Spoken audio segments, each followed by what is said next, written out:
Mido, kembali lagi di acara rutin kita Mauta di Siko. Kali ini kita akan mengusung tema penyebaran informasi keimigrasian di kantor imigrasi kelas 1 TPI Padang. Bersama kita sudah hadir narasumber kita yaitu Bapak Cesar Ali Fahroy.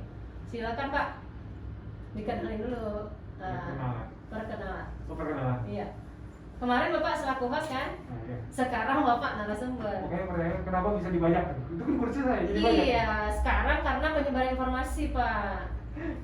Baik, saya Cesar dari seksi teknologi informasi dan komunikasi keimigrasian kantor imigrasi kelas 1 TPI Padang. Datang hari ini karena dibajak. Harusnya gue itu tadi kan, Iya. tapi udah mau percaya sama-sama aja. Checklist aja kita ya Pak ya. Harus gitu kan? Iya. Harus bisa. Sharing dulu Pak, sharing. Sharing dulu. Iya.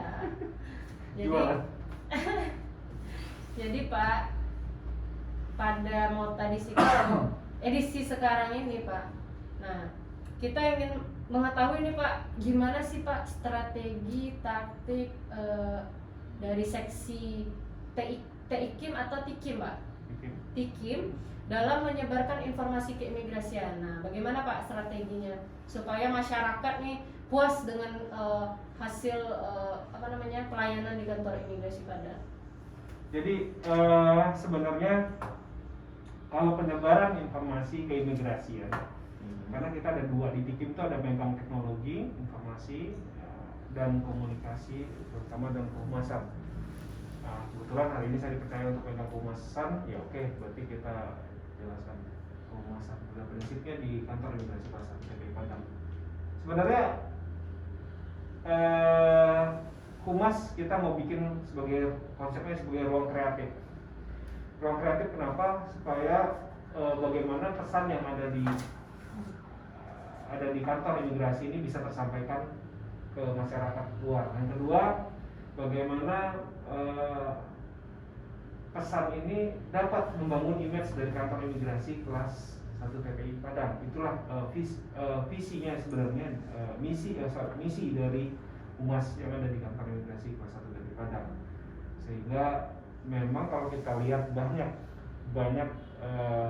pesan, banyak komentar atau banyaknya yang sekarang saat ini, terutama lagi masa pandemi ini, banyak yang menanyakan proses alur lah, menanyakan mengenai bagaimana pembuatan paspor, bagaimana izin tinggal, bagaimana orang asing terutama orang asing sekarang. dan orang Indonesia terutama ya, pelayanan keimigrasian yang kantor imigrasi ini yang harus bisa disampaikan kepada masyarakat. Makanya kita punya dua tadi, bagaimana masyarakat bisa menerima pesan yang ada di imigrasi. Yang kedua, bagaimana imigrasi sebagai ini membangun citra positif tentang kantor imigrasi kelas 1 TPI Padang. Nah, itu dua itu yang harus kita penuhi. Jadi bukan hanya kita menyebarkan, membagi-bagi brosur saja tidak seperti itu. Jadi banyak kegiatan-kegiatan yang out the box keluar dari situ. Ya, contohnya ya ruang podcast ini kan. Ruang podcast ini kita bikin ya supaya ada hal yang berbeda, caranya berbeda, kemasannya unik yang bisa kita pakai untuk menyebarkan informasi. Jadi bukan hanya kaku lagi sekarang, zaman sekarang humas tidak hanya fleksibel ya Pak ya? Ya, jadi tidak hanya untuk menyebarkan bagi-bagi brosur, ngomong-ngomong. Ya, inilah salah satu buktinya, ini adalah salah satu bukti yang bisa kita gunakan Medianya media. Jadi gini Pak, kalau Sobat Mido sekarang ini kan menganggap kantor imigrasi ini pelayanan keimigrasian saja. Jadi mungkin belum banyak yang tahu nih bahwa di kantor imigrasi ini juga humasnya berjalan. Dan mungkin Bapak bisa bilang humas ini udah ahli komunikasi ya Pak ya. Dalam hal ini ke masyarakat tuh harus bisa mengedukasi atau menyampaikan informasi secara paripurna Pak, maksudnya tuh komprehensif. Jadi masyarakat yang tadinya ini bingung mungkin cara bikin paspor seperti apa, karena terkesannya selama ini kan agak susah, memakan waktu kan. Namun sekarang sebenarnya di kantor imigrasi Padang udah gampang kan Pak. Nah, tanggung jawab menyampaikan hal tersebut adanya di seksi Bapak ya? Ya, jadi ini tadi saya bilang, jadi Contoh, sebagai contoh, mungkin kita ingat ada media anti mainstream ya, yang kita bilang Instagram. Kita punya pakem di situ bagaimana kita menyebarluaskan informasi yang dibutuhkan oleh masyarakat. Iya, betul sekali. Jadi Instagram, misalnya Instagram imigrasi Padang ya, masalah imigrasi Padang itu isinya ya bagaimana informasi-informasi yang hanya diisinya ya buat bagaimana informasi-informasi yang dibutuhkan masyarakat. Bukan lagi sifatnya informasi yang sifatnya internal, tidak ya kita harus menyaring memilah yang mana yang butuh, bisa, yang mana yang dibutuhkan masyarakat. Ya mungkin bisa lihat di Instagram imigrasi Padang saat ini dominasinya adalah berita-berita mengenai informasi mengenai keimigrasian, baik itu repost dari Direktorat Jenderal ataupun secara konten yang dibuat oleh ini. Nah, terutama di masa pandemi saat ini kan, di masa pandemi saat ini kita mikir ya bagaimana cara memudahkan pelayanan, itu satu. Yang kedua, bagaimana kita orang tidak takut sama kita, tidak takut datang ke kantor imigrasi ya dengan pelayanan yang seperti itu, dengan penerapan protokol kesehatan. Yang ketiga, bagaimana kita bisa mengedukasi masyarakat, membantu dalam hal ini pemerintah menyebarluaskan tentang penyebaran virus itu, sehingga kita ada protokol kesehatan. Makanya isi-isi ya di Instagram itu isinya ada 3 itu. Yang penting banget yang kan, penting. Pak. Pertama tentang imigrasi, tentang pelayanan, yang kedua tentang protokol kesehatan, ketiga memudahkan masyarakat dalam hal mengapply. Ya education, ada edukasi, di situ juga perlu ada edukasi. Ya misalnya, kenapa sih paspor rusak? Kenapa paspor harus dibiar? Karena paspor itu bukan hanya sekedar yang dibuat begitu udah selesai. Tapi paspor itu, sebagai contoh nih, paspor itu berlaku secara internasional. Dan berlaku secara internasional. Ketika paspor itu rusak dan tidak bisa itu akan kembali lagi kepada pemegangnya, kepada pemiliknya. Kenapa paspor itu hilang walaupun sudah terpakai? Paspor itu hilang, itu kan menimbulkan masalah ya, karena itu paspor itu tidak bersifat lokal. Itu dokumen negara ya, Pak? Dokumen negara. Nah, jadi itu bukan dokumen pribadi, sebenarnya dokumen negara ya, Pak ya? Bukan. Nah, kenapa sih susah banget nih? Ada satu hal yang menarik, saya ada saya bahasa sebutin lebak. Kenapa sih paspor ini dibuat ribet gini? Nggak ribet. Bagaimana caranya bahwasanya kalau kita sebagai petugas imigrasi meloloskan paspor bagi orang yang bukan haknya atau yang tidak tepat, itu kantor imigrasi akan disalahkan. Kenapa bisa memberikan itu? Jadi memang dalam prosesnya tetap ada proses yang pemeriksaan dokumen berkas, autentikasi berkas-berkas KTP-nya dilihat, dicocokkan. Itu harus teliti, dan bukannya karena itu. Jadi memang itu harus disampaikan, tapi cara menyampaikannya kepada masyarakat harus berbeda gitu. Harus berbeda. Nah, melalui sarana-sarana seperti inilah yang bisa kita gunakan. Berdayakan sarana ini ya, Pak ya. Lalu pada masyarakat. Nah, oke. Selanjutnya, media apa aja sih, Pak, yang digunakan untuk menyebarkan informasi di kantor imigrasi Padang?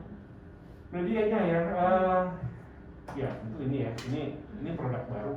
Produk baru podcast ini. Bangga kan? Kita patut bangga karena ini ya, produk karena baru. ini kalau di Subang mungkin ini baru yang satu-satunya kali ya yang punya podcast. Mudah-mudahan ini satu-satunya di Subang. Kalau saya lihat memang baru imigrasi Padang, Pak. Mudah-mudahan. Ya, ini medianya salah satu ya. Kita punya media. Terus kedua, kita punya majalah internal ya. Imigrasi Ranca. Yang ketiga, kita punya ada rekan-rekan dari media mainstream tetap ya. Artinya ada media massa, cetak, elektronik ataupun digital, tetap kita terus gunakan. Dan ketiga yaitu media anti mainstream seperti media sosial yang kita miliki saat ini. Ya, media sosial saat ini kita coba berusaha untuk optimalkan. Kemarin contoh kita punya website. Ini websitenya unik juga. Jadi website ini awalnya ketika itu masuk pakai .com, berubah jadi .go.id, imigrasi.go.id, kemudian kita berubah lagi ke kemenkumham.go.id. Nah, dari perubahan-perubahan itu memang kita lihat sangat mempengaruhi gitu, kemudahan orang akses, dan kedua keamanan ya, dari Accessible keamanan. itu ya Google search-nya ya Pak. Ya. Nah, kemarin kita berhasil ngeredesain baru lagi Ya. versi 2021 yang namanya, ini lu ngomong kemarin Puke ya? Website kayak Oke. iya betul. Puke, jadi Boleh profesional, di profesional terus unggul, enggak. dan Oh, kekinian. oke, kekinian ini nggak boleh Kekinian. tinggal ya Pak. Iya, Makanan Pak. aja harus kekinian loh Pak, baru bisa Puke. ini. Puke, jadi Iya. Puke. Nah itulah konsep Puke. Ya sebenarnya serba ada ya. Sebenarnya kalau dibaratkan kalau yang restoran Menjaring apa ada saja. saja, ada semua. Kemudian yang ada di Puke itu kita kemudahan One stop ini. one stop service information. Jadi ada yang namanya berita, di situ berita-berita mengenai Kaning Padang dari media sosial, dari media lain, mainstream, anti mainstream, semua ada semua di situ, serba ada. Dan kemudian kedua, kemudahan orang mengakses. Oh, berapa sih Aplikasi gitu. berapa sih pelayanan Kaning Padang ini bulan. Jadi sekarang sudah digital, kita tetapkan secara ya kita akan buka gitu kepada publik. Oh, inilah seperti Keterbukaan informasi publik Keterbukaan informasi publik. sesuai dengan Undang-Undang Nomor 25 tahun 2009. berapa ya? Apa saya salah ya? Ya pokoknya itulah. Nah, terus lanjut Pak. Nah, itu kita buka ke publik. Nah, kemudian ada juga lagi yang memudahkan masyarakat, yaitu melacak sudah sampai sejauh mana itu yang namanya Proses paspor paspor, itu. Kemudian dilengkapi fitur bahasa, jadi memudahkan juga kalau ada orang asing ingin. Nah, itu semua koneksinya langsung ke Direktorat Jenderal Imigrasi sebenarnya. Nah, kemudian ada apa-apa di situ. Kalau orang susah banget sih nge-download apa-apa, ada di situ. Kemudian ada pelaporan orang asing, ada juga di situ. Orang mau lihat apalagi live chat lah, kita lagi kembangkan live chat, itu bisa sekarang digunakan. Nah, ada yang live chat, silakan bisa live chat di situ, keluhan curhat di situ kan. Nah, terus ya kemudian itulah yang kita tampilkan di website. Jadi memang serba ada di website, itu serba ada. Nah, ini contoh inovasi yang di tahun ini yang bisa kita pakai. Nah, kedepannya akan selalu berkembang. Terutama di website itu juga ada indeks kepuasan masyarakat yang bisa diakses. Jadi itu udah nggak bisa lagi kita atur lagi, masyarakat yang ngatur, Pak klik ini ya, klik itu nggak usah. Sekarang Pak silakan tolong diisi. Mereka yang menentukan. Oh, jadi berarti kita tuh sebagai masyarakat bisa langsung ke mana namanya? Ke IKM, indeks kepuasan masyarakat. Ya berarti IKM-nya Survei. ada di Ada di website itu. website-nya. Jadi mau menentukan jelek, buruk, ada apa di situ langsung bisa. Jadi itulah buat masukan-masukan perbaikan di kantor imigrasi selanjutnya. Ya, betul Gitu. sekali. Oke. Selanjutnya Bapak bagaimana sih melihat podcast ini Kering. sebagai silakan minum Pak. Ini. Pak, jadi bagaimana nih Pak ruang podcast ini sebagai bentuk inovasi? Bagaimana sih pandangan Bapak? Kenapa bisa Bapak terpikir bahwa harus ada podcast, bahwa imigrasi Padang itu harus punya ruang podcast sendiri untuk ya mungkin sebagai inovasi unggulan? Idenya dari kepala kantor yang terdahulu, Pak Novi Andri. Nah, jadi ketika itu beliau manggil saya tuh, gimana sih kita buat ini ruang podcast? Gimana Pak? Di sini. Gitu. Oh, bisa ya Pak? Bisa nih kedap suara nih gini. Oh iya juga ya Pak, dia bilang. Nah pokoknya gini, lu bikin konsepnya gini. Oke. Ya tercetus ide tuh di bulan Januari 2021. Karena kita siapkan ruangannya, Pak Nov siapkan ruangannya, kemudian saya pergantian pemimpin di sini, pemimpin yang berganti. Alhamdulillahnya pemimpin yang baru, kepala kantor yang baru juga support. Akhirnya pelan-pelan kita ada meja dulu, terus mic, terus pelan-pelan lah ngeteng. Iya. Terus belum ada ini meja, terus sekali waktu datanglah Bapak Nugroho ya, staf ahli menteri ya. Bidang reformasi birokrasi ya Pak? Ya, sini. Ya sebenarnya kalau saya intinya saya lagi di ruangan, lagi bertugas meliput. Pada saat itu beliau datang, saya lagi meliput di luar. Terus dipanggil lah, ini apa, ruangan apa? Dipanggil lah saya ke sini. Nah setelah kesini itu ternyata disuruh demonstrasi. Loh demonstrasi, bisa nggak loh? Bisa Pak, saya bisa loh. Salah pusat ya, nggak takut Pak. Itu akhirnya saya ngobrol bisa. Ya beliau sangat apresiasi sekali. tepuk tangan, applause, standing applause, terus minta ruangan ini segera direalisasikan. Dan alhamdulillah seperti ini sudah jadi seperti ini. Dan kenapa pentingnya, nanti ada di sini ada gambar-gambar. Iya, prestasi kali ya. Gambarnya Nadia di sini ada. Jangan. Gambarnya stafnya humas juga di sini nanti. Adalah pokoknya nanti kita bikin konsep. Karikaturnya aja kali ya. Karikaturnya kita bikin di sini deh. Nanti ini pasti akan ada terus berlanjut. Terus teknologinya juga nanti mic-nya nanti akan ya kedepannya mic-nya di sini ada 2 bisa ini. Kenapa penting ya? Saat ini kita kantor harus berani berpikir keluar dari kotak, out of the box. Out of the box ya. Seperti pesannya Bapak Menteri kita juga harus out of the box. Iya. Kita jangan lagi berpacu pada media lain gitu, media yang sekarang apa salahnya kita punya media sendiri gitu. Kreatif gitu. Kreatif. Kita punya media ini. Kita juga ini juga berguna buat masyarakat kok.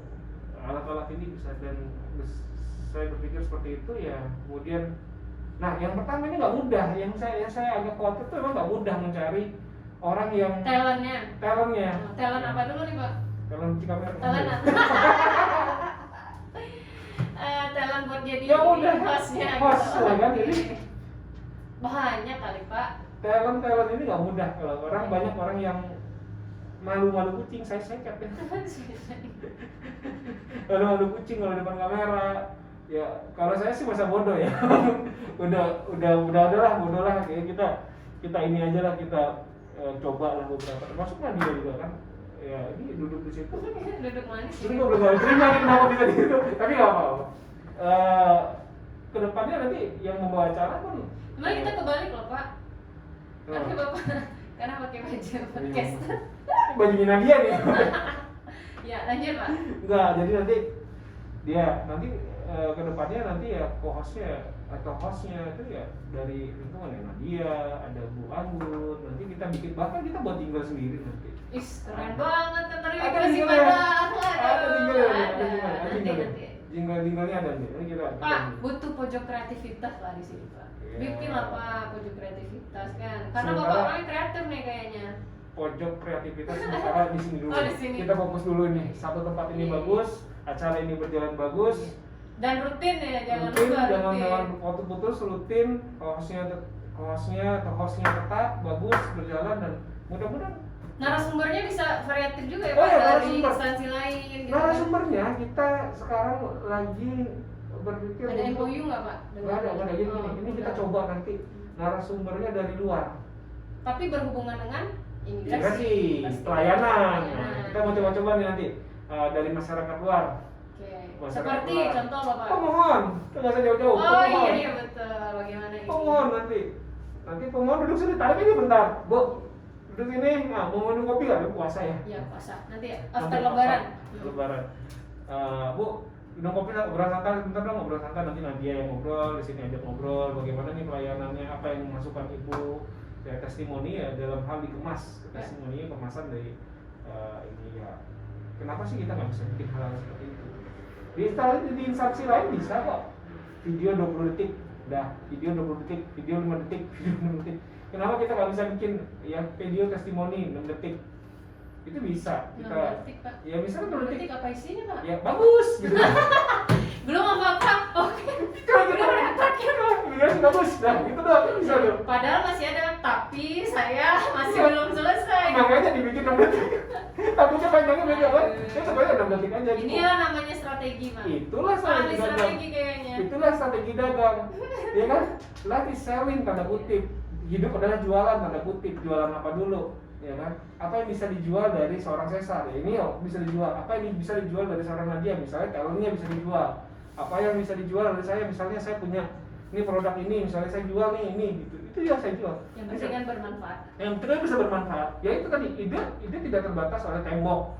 Ide tidak terbatas oleh, dan saya benci. Kenapa saya benci orang ketika ide itu muncul tiba-tiba dipatahkan gitu sebelum dilaksanakan.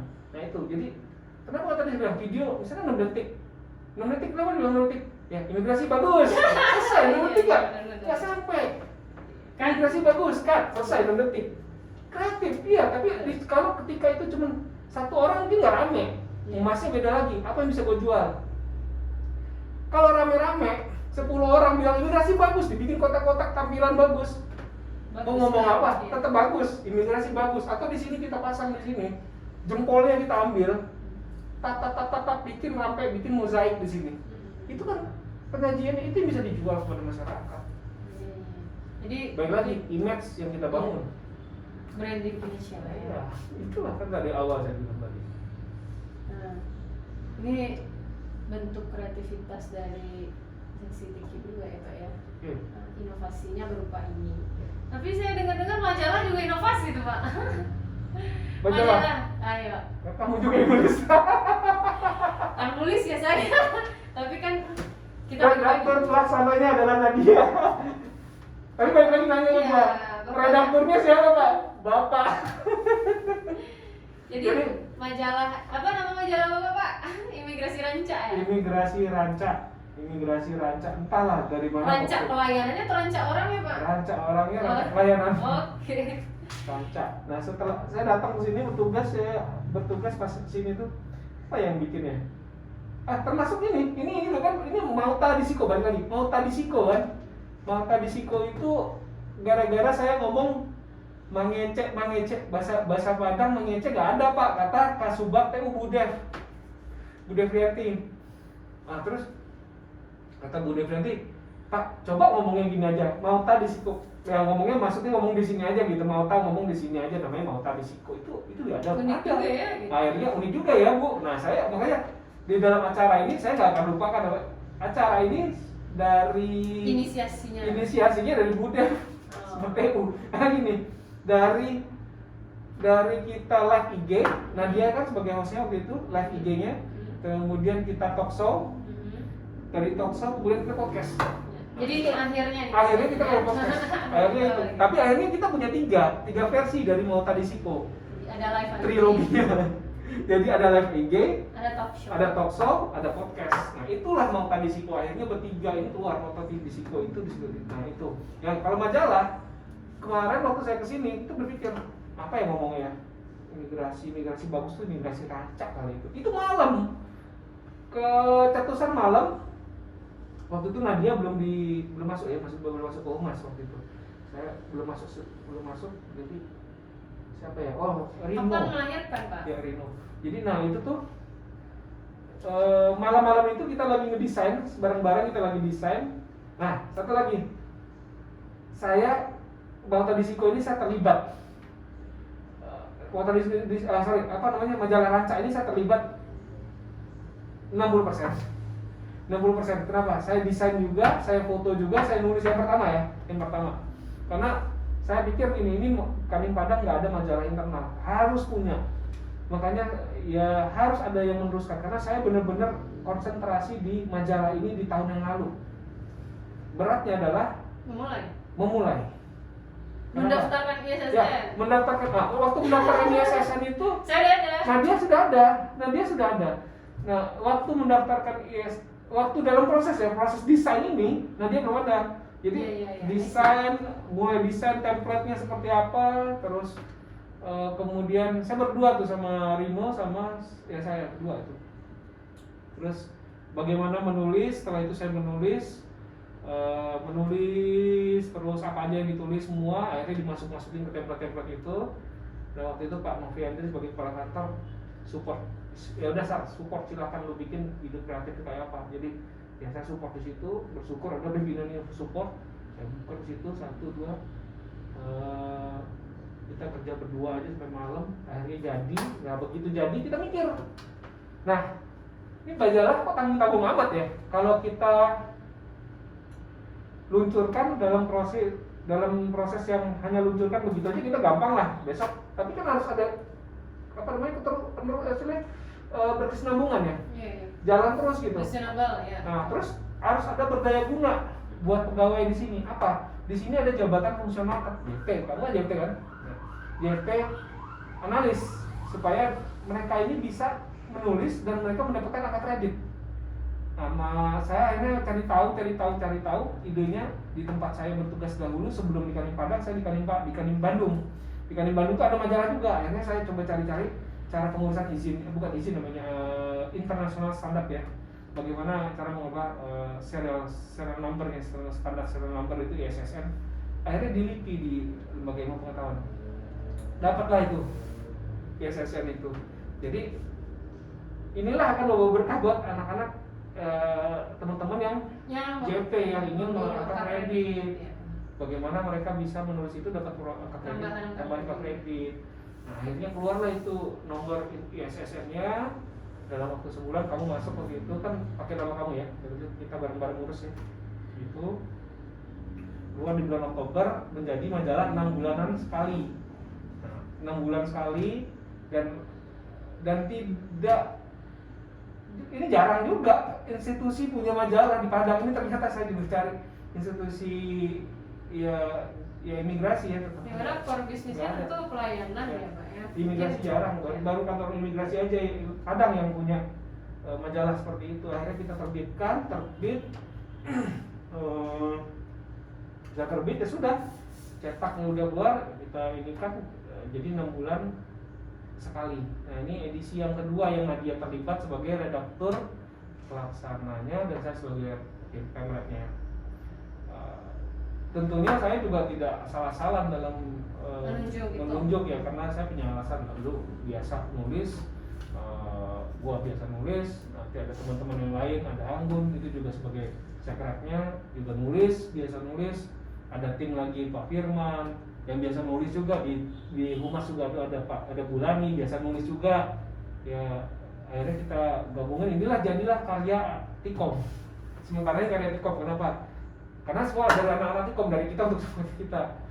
Ada foto-fotonya dari Pak Firman kita masukin, dari foto-foto saya juga kita masukin, dari Bu Lani kita masukin, dari humas, dari Nadia, dari Anggun kita masuk-masuk. Itu kan jadi satu, mereka jadilah penambahan halaman 2 halaman dari 16 ya, kalau salah 16 kan jadi dari 18 ke 20. Iya, dari 16 ke 18. Pokoknya totalnya ada 20 halaman sekarang.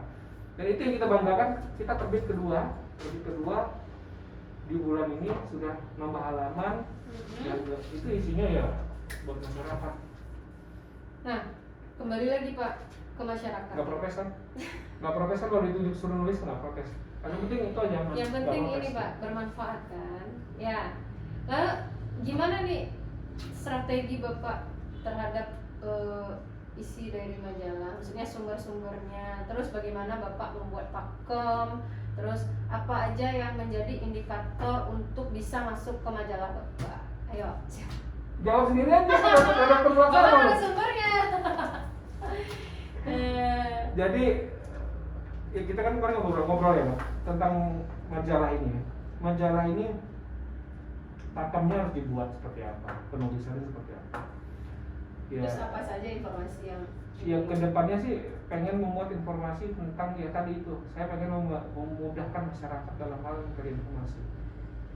Jadi di situ termuat dari ada ide-ide gagasan dari JT, kemudian di situ ada yang namanya ada informasi kepada publik mengenai ada program-program baru seperti isi paspor. Kan kemarin disampaikan bintang tamu kita yang pertama Bu Pau itu kan isi paspor, itu ada di situ.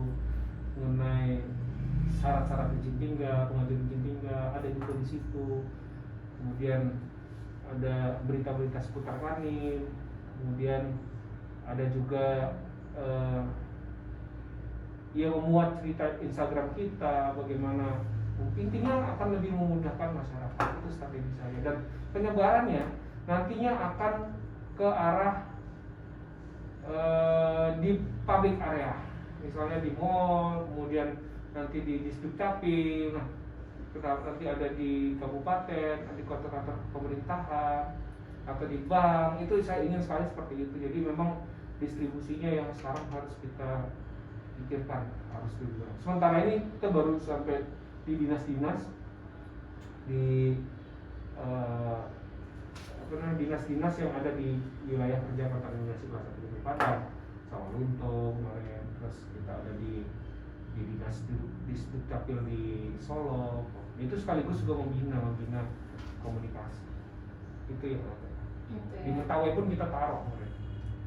Ya, jadi Sobat Mido, inti dari penyebaran informasi oleh kantor imigrasi Padang melalui seksi teknologi informasi dan komunikasi keimigrasian kantor imigrasi kelas 1 PI Padang ini adalah untuk mendekatkan masyarakat dengan imigrasi, karena paradigma yang ada sebelum ini kan imigrasi ini sulit dijangkau, sulit diakses, atau informasi mengenai keimigrasi ini tidak mudah untuk diakses gitu. Nah, itulah kita bantahkan dengan adanya inovasi mengenai penyebaran informasi, dengan adanya podcast, dengan adanya media sosial, majalah. Jadi Pak Cesar ini inisiatifnya tinggi sekali dan kreativitasnya bisa diuji dengan adanya semua program-program untuk penyebaran informasi keimigrasian ini. Diharapkan masyarakat merasa puas ya Pak ya, merasa dekat dengan imigrasi, sehingga tidak ada lagi mungkin negatif thinking ya Pak ya, bahwa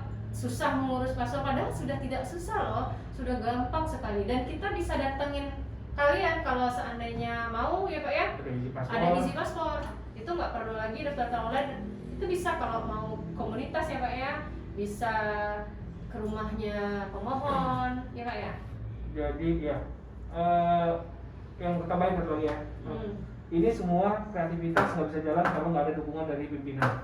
Jadi pimpinan kita support. Pimpinan juga support, alhamdulillah. Itu yang saya senang itu ya, pimpinan support, rekan-rekan seksi lain support, jalan. Kasih tikem support, teman saya sebelah juga support, Kakanim support, alhamdulillah. Bahkan sampai Pak Kadif, Pak Kanwil, kemudian Pak staf sus menteri juga support. Itu yang saya senang dan bangga sekali. Ya? Itu yang saya bangga. Jadi saya merasa itulah tempat itu yang bisa membanggakan kita di sini, bahwa kita bisa jalan. Ya itu nggak bakal saya sia-siakan untuk menjual life is selling, menjual apa yang dijual. So mendekatkan dengan masyarakat itu adalah. Karena tujuan dari reformasi birokrasi sendiri jalan kalau di kantor imigrasi Padang, karena itu reformasi birokrasi, nggak ada lagi birokrasi yang susah, sulit, semuanya sekarang sudah mudah diakses dan pelayanannya juga sudah ramah, baik dan terukur. Gitu ya Sobat Mido. Lulus sama PBK? Enggak, lulus nih. Lulus sama Sensor? Pos ya. Sobat Mido, sekian dulu pada hari ini nota risikonya. Next time kita akan adakan lagi di minggu depan. Jadi jangan kemana-mana, jangan lupa subscribe dan like-nya. Oke? Terima kasih Pak Desa. Assalamualaikum.